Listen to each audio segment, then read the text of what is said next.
I rarely hear situations built like this whereby the girl's broken up with the guy. Really? I don't think any of my friends have broken up with their girls. I just don't know how to I don't know how to help. And it's harder to help because he still loves her, but she's refusing to do anything. evolve. And what I think's going on, because they've been together like 3 years. What I think's going on, TMI. I think there might be. I think when it gets like that, there might be someone else. And I did say this to him. As in, she's got a next. Yeah, because for her to be so strong and so set and so decisive, and you know how girls are, to be decisive, Man, you gotta have moved on, man. Or there's gotta be someone else on your radar. Because when I finished with my one ages ago, when I finished with them, there was already someone on your mind in the vicinity. Do you know what I mean? I didn't know what was going on. No, but low-key you did. No, not even, because it wouldn't have been direct. But sometimes you just know because they're in your vicinity. You might not even see them, but you hear about them. Or you just know they're within reach. And then before you know it, they're married and off and gone and doing their thing. But so that's why I'm thinking in his situation, there's probably, for her to be so decisive and so sure, there's probably someone else. And But what I will, sorry to cut you, yeah. Go on.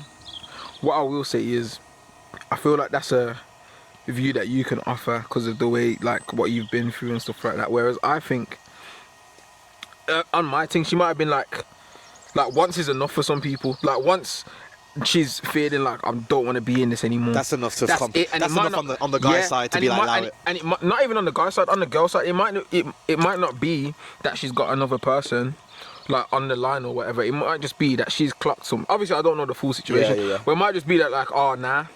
Literally, it can be I don't want to be in this anymore. Yeah. And that's it. And then she walks away. Do you know what I mean? I don't believe that. I don't believe you that can talk on it more than me because I don't know the situation. I don't believe that happens unless the guy is genuinely abusive. Nah. Or doing something. For a girl to just change her mind like that after being with you for 3 years. Bro, a girl can change her mind, fam. What do you mean? You don't think... I think man them can do it. I think man them can do it. I think gal them can do it. A man can be in a relationship with a girl for as long as he wants, yeah. And then switch and then he can just be he can be waking up one day, I suppose, and just be do I want to be in this relationship anymore? Obviously there might have been a thing where there's little arguments and spats and shit here and there, but it could just be you know what, I feel I don't want to be in this anymore. I want to, and what are we, 20? Well, we're young, bro. We're 20, 24. I think it takes more for a girl to leave the relationship than just for a girl. Which is why I'm saying that if she's so sure 100%, there's got to be other factors that are helping fund that decision. Fund the decision. Do you know what I mean? It needs funding. That decision needs funds. It needs funds, and that might be another guy's sperm bank. No, but adjacently, it might be that, but it might just be nah, you know what, I'm young, I don't want to be in a relationship, and be that's it, we're 24, yeah. Imagine we don't die till we're 80. No, but the girls might be on. Girls are on a timer. Not all girls. They don't think about that. No, but what I'm saying is that they've been in a relationship for 3 years, so there's a level of commitment and expectation. And you'd be mad how people can switch up, bro. Honestly, I will genuinely, I hold my hands up and I'll be surprised if that's the case. I think that there's someone else, and within the next year, she's going to be seen with someone else if these two don't get back together. And it's just sad watching my boy be so heartbroken, man. Nah, I think it's hard seeing anybody heartbroken, but also, I think... I don't think we can just attribute it to her. Cheating. Just cheating. No. Or I'm not saying cheating. Not cheating, sorry. As in another guy. Just she's seen another guy and it's nah, you know what, I don't want to. Because throw that out, because first of all, she'd be stupid. Well, in my opinion, she'd be stupid to throw away a free relationship to go with a guy that potentially she doesn't even know that she's just seen, for example, on Instagram or something that she's got her eye on. There's too many factors that we don't know as well. We don't know how. But yeah, man, that's another story. That's another different story for another day. Next up. Obviously, you came up with the idea for Do Not Disturb, which is, I'll let you explain what it is. Do Not Disturb is strictly new school R&B and only new school R&B. As a what? As a show? It's an event. It's an event with DJs and live performers, but strong focus on DJs. Strong. I advocate for a strong focus on DJs. The selling point is DJs. That's what a lot of people don't understand. No, but it's... And I'll talk about that in a second. But it's because when you have a live show, when you host a live show, everyone assumes the live artist is going to be the main point. And I get it, guys. I get it. But I'm telling you now, when I'm selling these tickets, when people are buying tickets, they don't even know there's live performance at the event. That's what happened at the last event. Which shows and proves that the DJs are selling our main point. The music we're playing and providing is what sells. But yeah, it's a strictly new school R&B event with live performers. We've hosted in Manchester and Birmingham, and this year we're doing Nottingham, Leeds, and London.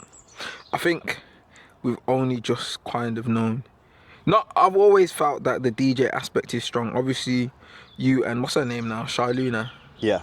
You and Shy Luna, yeah, are the main DJs that perform at Do Not Disturb. I like the live artists and things like that, but I always felt the sets and the mixes that you lot do there together are the reason. Obviously, I help you out with the whatever, but is the reason that I go. Like, I want to hear the mixes, I want to hear the things. The live artist is a good way, especially Manchester being full of creatives. Kind of like a farm that's full of creatives at the moment that are very fucking talented. Like, we've had so much people on that are so talented and could go all the way, I think. 100%. But like the DJing aspect of it, it's the music, is man. Good. It's the music what sells. Yeah, and obviously new school R&B. It's like literally our generation. Like, no one really does that. Yeah. Which I find like is just sick. And what I think one thing I'm waiting for,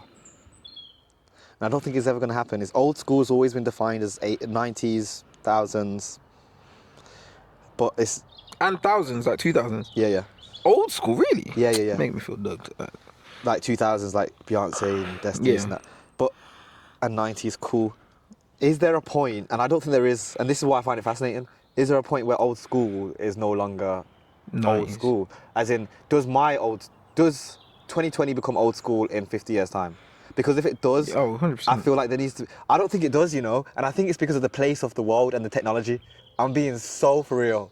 Now that you say it, old school, so I feel like it depends on the generation. Obviously, we'll have to speak to your nephew, and I'll have to speak to my cousins and like my nephews and stuff when they're older.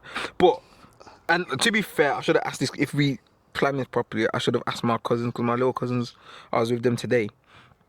But I don't think that old school is ever going to leave 2000s and 90s. Because they might Everything we're listening to now in 2020, even in 2030, that will never be old school, even in 100 years. And the reason I'm saying that is because of where the world was in terms of technology, in terms of where people were hearing the music, as in how people were consuming the music. It was never going to be like it was in the 2000s ever again because of things like Spotify. I do hear that. So I don't think it has the power and the weight to be hold itself like that. The same way that... So what's it then? Because they're going to think... Like, when they go to school, and they think, like, for example, they might be playing, I don't know... When I hear work, I think old school. Work, old school, that's crazy. That's 2016. Fair, that's 2016. But, so that is arguably, you could say... But I think it's just because we're, there. But I don't know. I think it will be old school, because obviously they would have grown up not knowing those songs specifically. They might jump on... Like, for example, like... What was we listening to?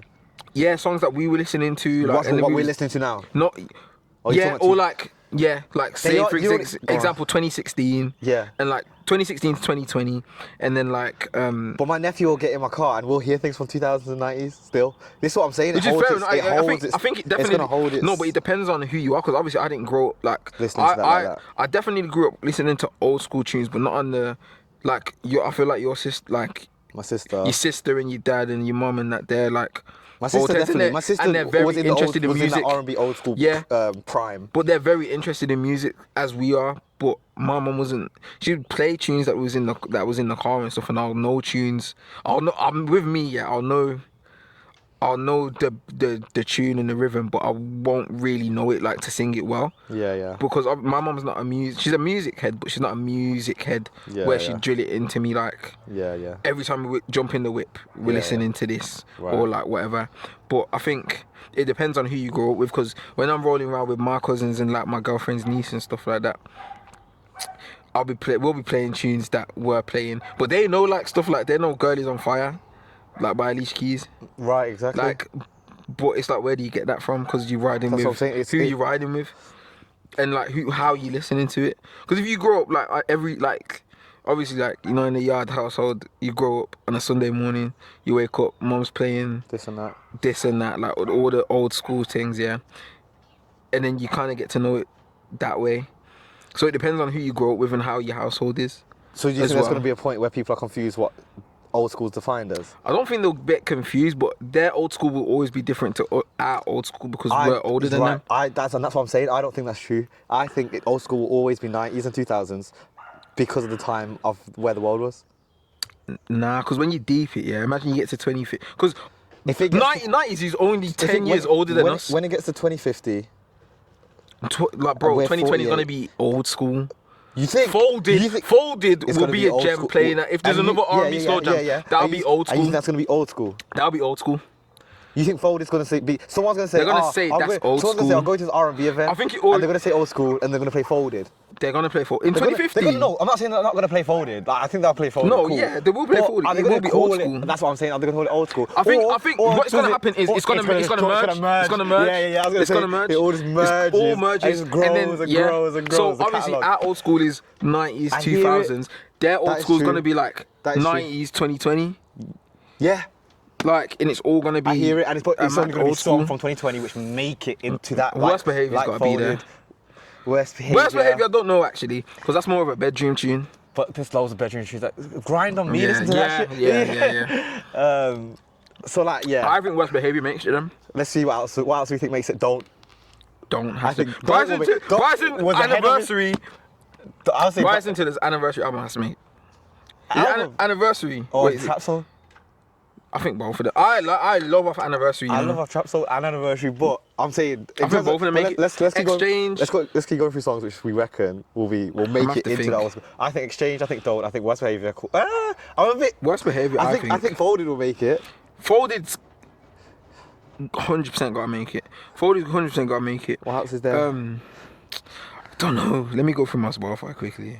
All the music's just gone out of my head. Like I hear it. We just got Mutt. It always does it. Mutt is gonna make it.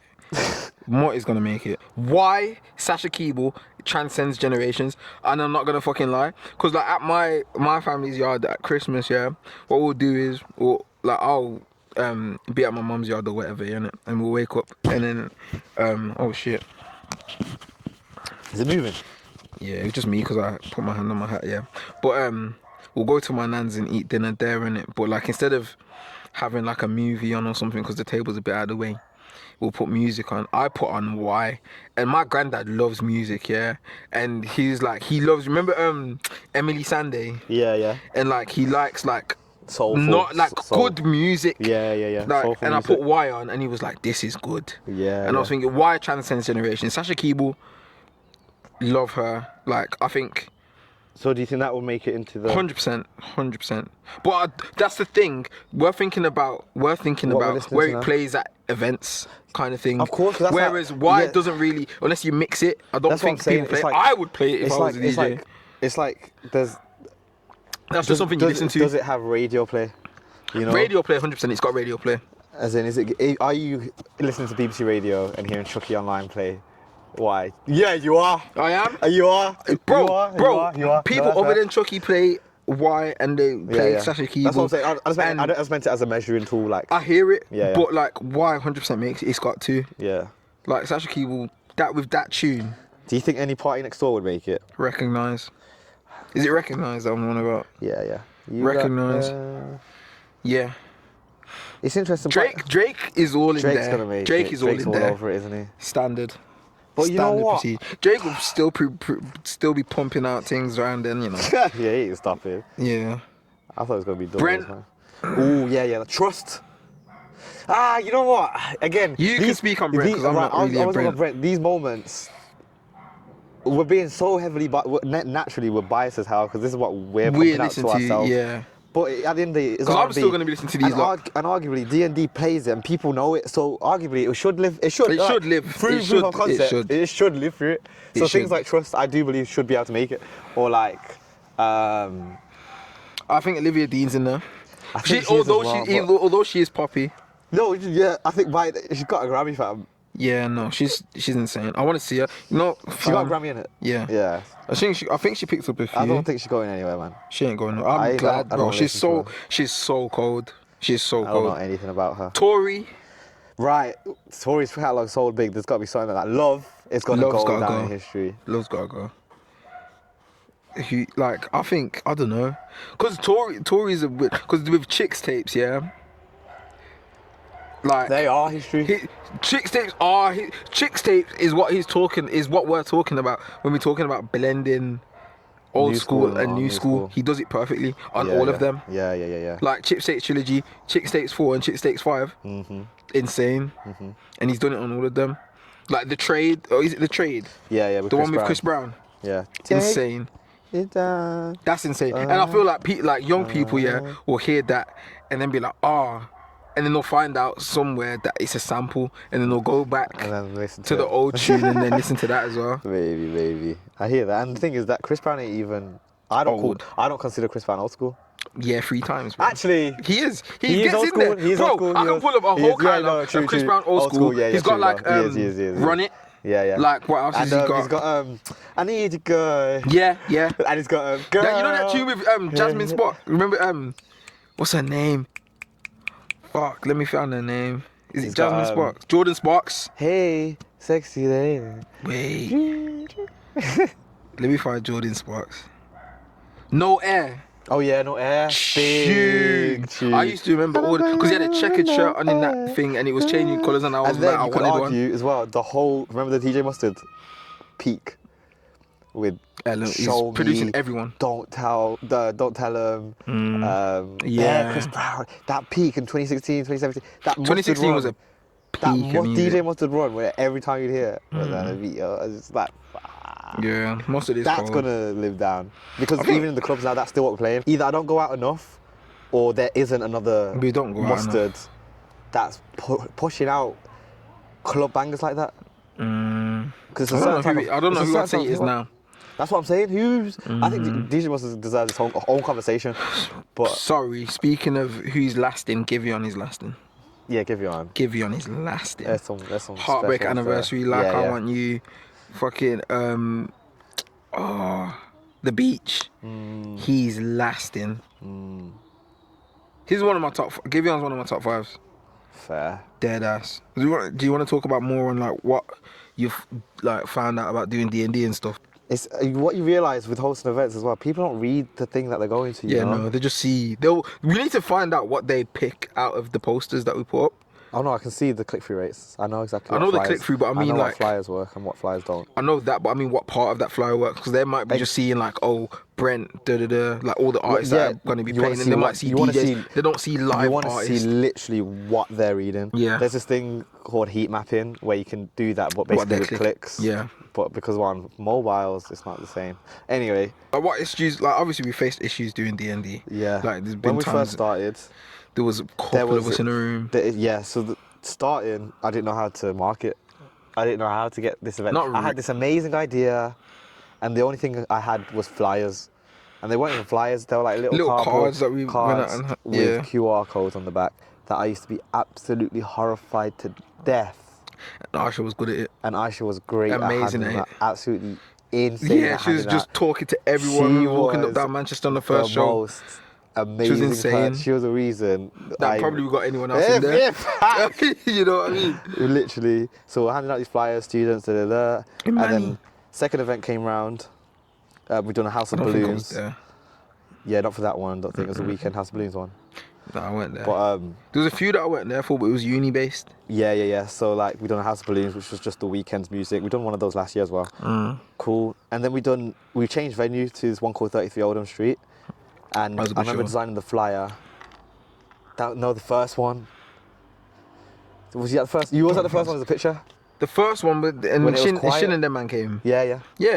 So that was the quietest show I've ever done in my life. Quietest? You talking about the one with the Oriental and the Yeah, I remember that. That was the first one? I don't think it was obviously quiet, but I think it was quiet because we didn't set up the room. That's when we kind of started thinking about how we're actually setting up the room, because obviously there was seats at the back that we didn't lock off. So I think quite a few people went and sat at the seats at the back. How many's quite a few? There was about 12 majority. people. There was 12 people at that show, bro. Including the gang? Yes. Oh. It was the quiet, anyway. So that was the quietest show. That was when I was sat, I remember there's a picture of me sat on the suitcase. Thinking, yeah, how the fuck am I going to pull this off? Because it was just silence. It was raining. This was before live performers. Yeah. Shit, yeah. And it was just quiet, and I just felt like absolute shit, and anyone would have given up. But then we decided to bring live performers onto the next one. And that's when we started to realise, okay, our live performers are bringing people. So then from then on, we started bringing live performances as a main thing. Then I was like, okay, my biggest problem now is how am I paying for these venues? Because all these venues want upfront costs. And I'm like, I just don't have the money. I'm at uni. I just want to put on this good event. Working at give Nando's. It me for free. Yeah. Working at Nando's. It cost me 80 quid for the last venue. It cost me about 100 quid for this one. It was a lot of money for what I wasn't making back. So then I wrote 12 proposals. I went to every venue you can think of in Manchester and said, can you let us have your venue, including Blues Kitchen. But then only one of them got back, and that was Stage and Radio. And they said, listen, we'll give you the venue, you can host an event here monthly, we'll pay you £150 plus 10% off the bar each month, as long as you host the event for free. And then from then on, we were at Stage and Radio. That's when it started picking up. And that's when it started picking up, because it allowed us to do monthly events. So people started to get used to us, coming consistently. We had new artists every time. Started slow as well. Started slow. And then, like, by the end of it, you couldn't fit anyone else in there. Facts. Yeah. Couldn't like fit every anyone else time in there. It was so hot. It got consistent. Yeah. It got really consistent every month, banging them out. D&D. And then we done one big live show last year in 2024. So that was all 2023 pretty much. Into early 2024. Yeah. It's quite quick, to be honest. Yeah, because with the frequency, yeah. And then we done an All Stars, which was our first event at Off the Square. This All Stars was supposed to be like a presentation of some of our best live performers. We had 4 performances, way too many. Never doing 4 performances again in that time period. Yeah, nah. Because what happened was... For me, because I like the DJing as well. Exactly. I want more time to be doing the DJing. It reminded me, people come for the music, although that allows us to create balance, but it took away from the DJing opportunity and the music. But anyway, that was cool, really nice turnout. And then we were at Stage and Radio till the end of 2024. And then since 2020, 2025, I can't remember. Stage and Radio was 2025, so we did. Yeah, so 2023 was like, I can't remember what the venue was called, but when we first started out, because that was like March. Oldham Street and the one in the fucking attic, basically. Yeah, and then Stage was 2024.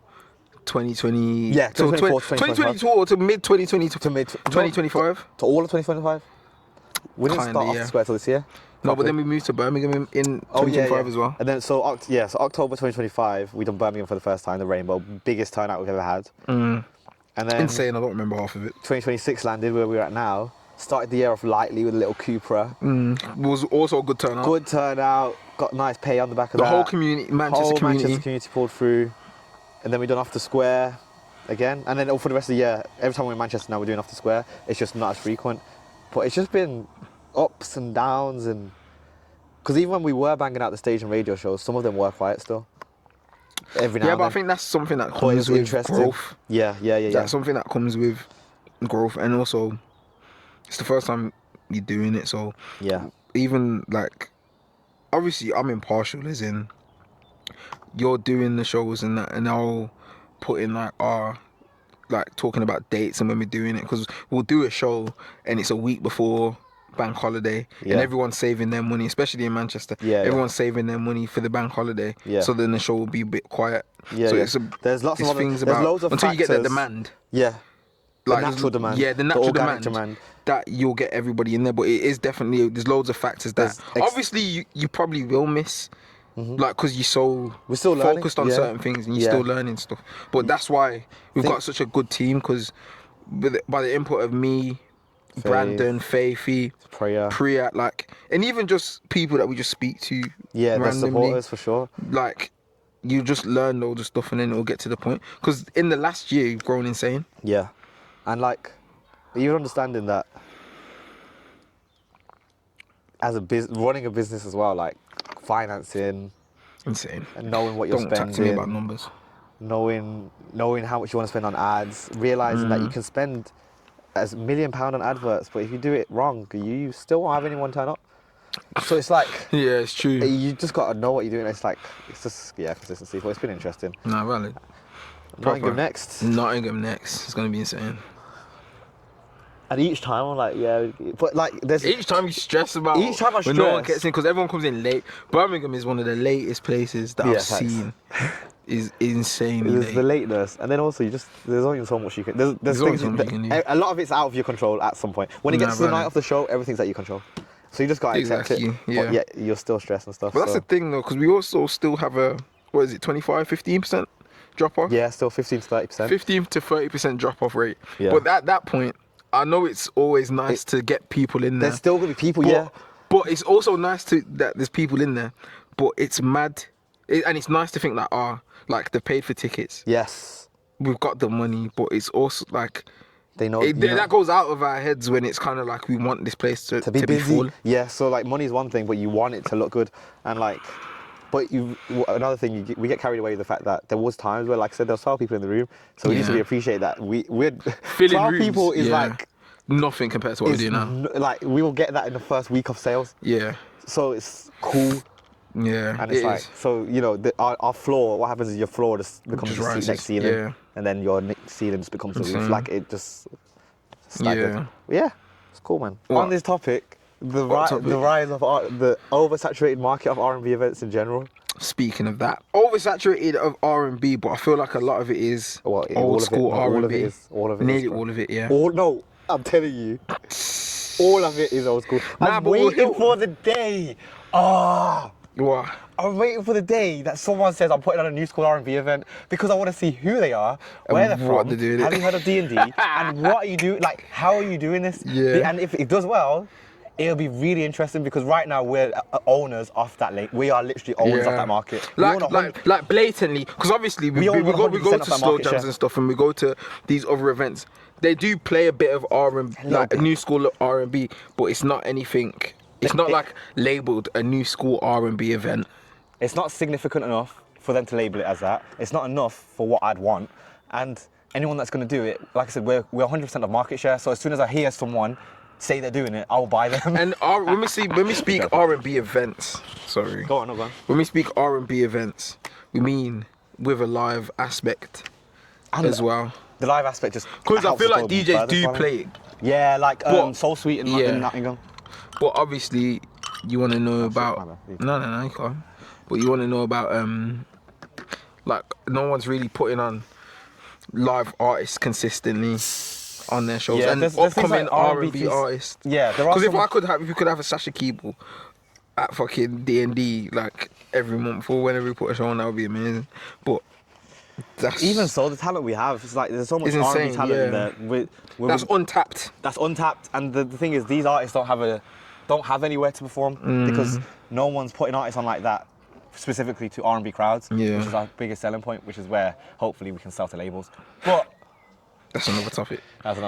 Yeah. But I know there are some brands that do, mess with it, in especially in London. Yeah, they dabble. In London, DJ Ace runs an R&B event where he's got live R&B artists all the time. Yeah. So it's there, but again, their focus is the live artists, not necessarily the music it's providing, and that's where our crossover becomes so valuable. But yeah, it's oversaturated. And R&B and slow jams, for example, you can see that they've taken the lead in it. Yeah, 100%, they're amazing. But yet you'll have R&B. And I rate them highly. Yeah, 100%. They're doing amazing. But then you'll see like R&B Mania or R&B Land or whatever it's called. Yeah. Still doing crazy numbers. But their crowd's a bit different to ours, I think. It's a different crowd, yeah. Definitely a different crowd. That's the thing. R&B touches so many people in different ways. Which is good though. It is good. And D&D reflects that as well. The mixture. The mixture of ages that we get in there, is. But I think that's also a testament to Manchester as well. And demographic. Yeah, 100%. I think that's definitely a testament to doing it in Manchester as well, because obviously Manchester's very multicultural and things like that. So obviously you get loads of people. But even in Birmingham was very mixed. Yeah, that's very true. Nottingham's going to tell us even more. And London will be there. Okay, saying that, predictions for Nottingham, yeah. I think Nottingham's going to be very young. Only because I went uni there, and I know it's...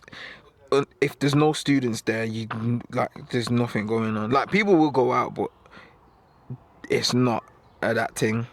Like, I feel like it's going to be not very young, it's going to be student heavy. It's going to be student heavy, yeah. Depends on... We need to factor that into pricing, by the way. Yeah, but I think. But also, the targeting reaches people that reaches people like us as well. I hear that, but I don't think there's many people like us in Nottingham. There's not very much. No, because most of the people there's only 2 people that live in Nottingham that work from Nottingham. But there's people travel, you know. It's true. And you know what it is? A lot of these people that live outside of we're lucky to live so close to major big cities. Yeah. People that live outside of those cities, they're aware that if they want to go out, they will have to travel into a big city. So they're already in that mindset, and we've seen that people. You know, I hear that. Yeah, there are places like Stafford, Dublin. Where have we got some people from Dublin coming over? Like, there's quiet place. Sheffield. Yeah, we have people from Sheffield in our shows in Manchester. Like, these small towns don't have the demand, so they don't have the visibility for these kind of shows. So we'll pull them out the cracks, man. Nah, they will come. I think I don't worry about not bringing enough people in anymore. I know that you still do sometimes. Of course, because there's money behind it. I hear it, but they've already paid you money. Like, ticket-wise, we've never done bad. Yeah, no, really. Ticket-wise, we've never done bad. The most we've done is... It depends on if people have bought tickets and then they don't come. That is 100% That's the only thing. That is 100% true. But ticket-wise, we've never done bad. That is 100% true. So that is 100% true.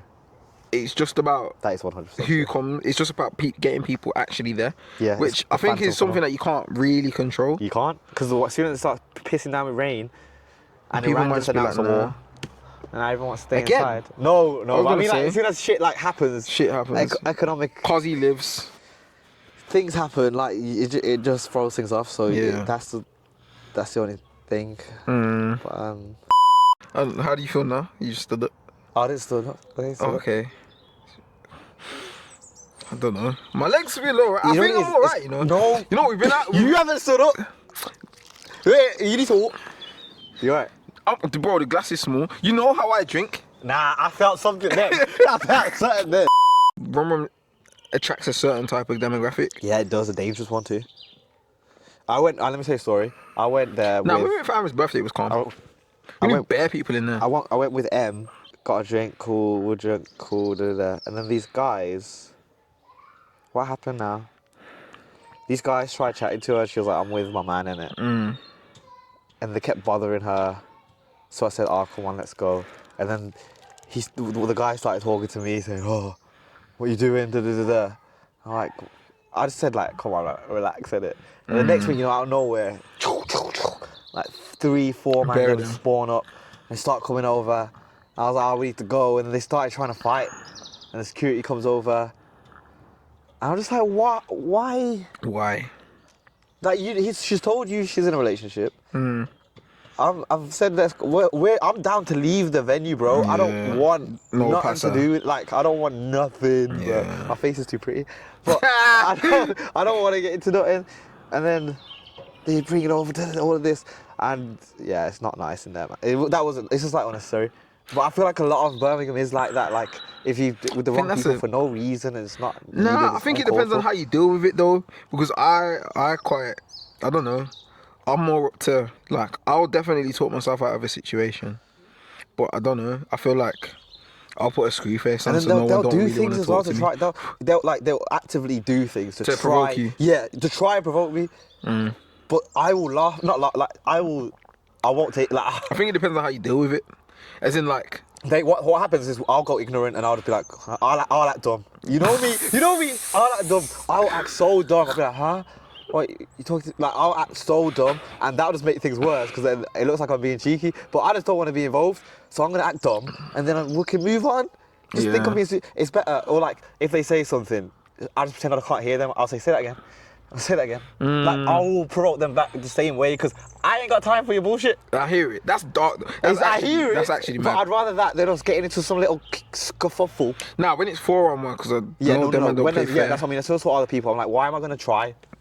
Like, what do you think I'm really gonna try and fight you when you got these like looking at me like this? I'd have it, you know, depending on how big they are. Nah, man. I'd have it, fam. Again, I'm 2 places over my face. That's fair. There's that. Nah, but out of that, I don't think. Because like obviously, when I brought like my girl to D&D and stuff like that, there's been drunk man that have been trying to chat to her and da. Or like even when we've gone to events outside, like I remember he was at the Recipe or something like that, and then one man like was walking past drunk as how you could smell it on him. Yeah, he walked past and was trying to chat to her and stuff like that. It was draped in by his coat. I was like, nah. like obviously there was a couple of girls around that was like you need to move from here basically to the guy, and then my brethren, like mine and my girl's brethren was there, and she's like, she don't want to chat to you or whatever. And then he was getting to the point he was still chatting. I just draped him by his coat. So you need to cut from here, fam. Like, yeah. But I don't know. It depends on how you deal with it. Because other times I can actually talk it down. Like I remember at D&D, someone like Thingy's brethren was trying to chat to Leah, innit? Yeah, I don't know Thingy. JZH's brethren. Right. Yeah, he's trying to chat to Leah. And then I just put myself in a situation instead. I just started chatting to him. Yeah. I just started speaking to him instead. Like, oh, what you like? What you like? Yeah. Just on a random convo. Cause like, what you doing? Yeah. I know you're drunk as well. Yeah. So it's not gonna turn into that. So it's yeah. like you just. I've had enough of you speaking to my girl. So it's like. Yeah. Depends on how you deal with it though. Depending on who it is and what it is, I don't mind. If you want to go outside, we'll go outside. That time at Rum Rum was the only time where I've had direct conflict.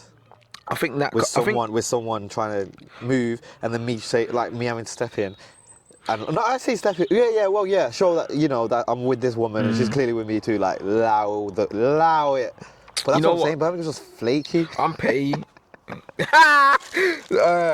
I'm petty. I would have just lipped her on the spot while he's trying to chat to her. Do you know all them things? You know them ones? Or just be like, I'll be like, oh, babes, I'll be outside when you're ready. Yeah, like this one's mine. Yeah. Or just like, oh, babes, like walk up and be like, oh, give her a kiss. Babes, I'll be outside when you're ready. Yeah, type shit. But then there's some man that don't give a fuck. I'll be like, who's this? Nah, because then what? Your girl's gonna walk outside and then what? I hear it. And then what? You're gonna follow her? I'll call the police. I know that. But what I'm saying is that, like, if you're in a situation where, say, it wasn't your babes, but it's someone you're chatting to, you could get cooked. Different. You'll get cooked on the back of that. Because if they're like some if there's some beautiful man that comes over and you're with a girl that is the first time you're out with her, like more beautiful than you, you can have her, fam. That's awkward, isn't it? My ego won't let me. My ego won't let me. Like, if you want to do that, no, I'll leave her there. Yeah. If I'd be like, I'll be outside, yeah. And then if she don't come, I'm leaving her. I think I'd probably, you know what I'd do? This might be a bit cookie. This might be a bit cookie. Cookie's crazy. I'd be like, oh, you two look cute together, you know? That's mind games. That's mind games. That's mind games. I'm like, you two look alright. Yeah, that's mind games. Like, why don't you exchange numbers? Because you know what as well, that'll give me a grasp of where this girl's head's at. That's you know what you did. You know what you did. That's kind of like I'm encouraging it. That's giving like what's it called? Like if you're bad, go and chat to this nigga. To the girl, it's like if you're bad, if you're bad, go and do it. You see how it goes, and then. Like nothing will happen. You just don't chat to it. Yeah, obviously, but like I'll encourage it because you see how it goes. Exactly. I want to see how you deal with this. Yes. And then if you deal with it in a way that I will literally drive my car home. At least I know. Okay, there's no point. Or we'll go somewhere else. Yeah. Or if you handle it right, be like, no, never. Then I'm like, okay, this one. Just test the waters. And she deserves the piccolinos. Piccolinos ain't even the one, bro. Hopefully she don't watch this. I'm just gonna start calling people. It's easy, isn't it? But with it's different with a girl though, because I don't really just like popping up on like unless I have that. Because Faith's my brethren, isn't it? Yeah, exactly. Anna, I'd call her. Priya, I'd call her. Anyone like. If I had a line like yours when I had a girl, it's crazy. If I had a line like yours, and I had a girl, that's crazy. You know what I mean? What do you mean? Because I've had calls at 12:30 asking about. Ones. I've had calls at 12:30 asking about uni work, and I've been in a predicament. Yeah. Uni work, and I've been in a predicament. I'll put my phone on D&D. Only at work. Well, I've had to start taking it off work because my colleagues will text me telling me to do another scan. My last relationship, she knew everyone, which is fair enough. But it doesn't make the difference. Aisha is cool. It does A is cool. It doesn't make a difference as much of a difference as you think it does. But it depends on who you're dating. One time when I went on a date with her, it was a late date as well. We're talking 3 a.m. 20 stories, evening, time to connect with your girl type shit. And set up the pitch to go work later. Mag. Fuck off, did she? I knew it. I called it. You know what? She called you? Yeah, I can sense her, you know. I can sense when this girl's gonna call. You saw it today? Middle of a Saturday. It was yesterday. Huh? It was yesterday. That call yesterday. What, even yesterday, calling just, and then they'll call, and they'll be like, hey. What did she say? What you do? What you do? Haven't spoken to you all weekend. Bro. Haven't spoken to you all weekend. That is the most Then what did she say?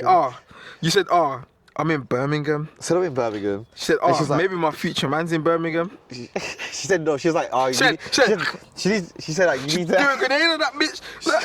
What the hell? What do you mean? She said, you need to take me to Birmingham sometime. Like, first of all, I don't want to take you to Birmingham because it's Birmingham. Second of all, I ain't taking you to Birmingham because it's Birmingham. Yeah, facts. I want to say thank you so much for watching. Don't forget to drop a like, drop a comment, smash subscribe. Make sure to check us out on TikTok, but that will all be in the description. And follow us on Instagram at DONOTDISTURBTV. And if you want to check out our events, it's DONOTDISTURBFM. Everything you need is probably going to be up here in this corner or above him in that corner anyway. So it's all good. Yeah, man.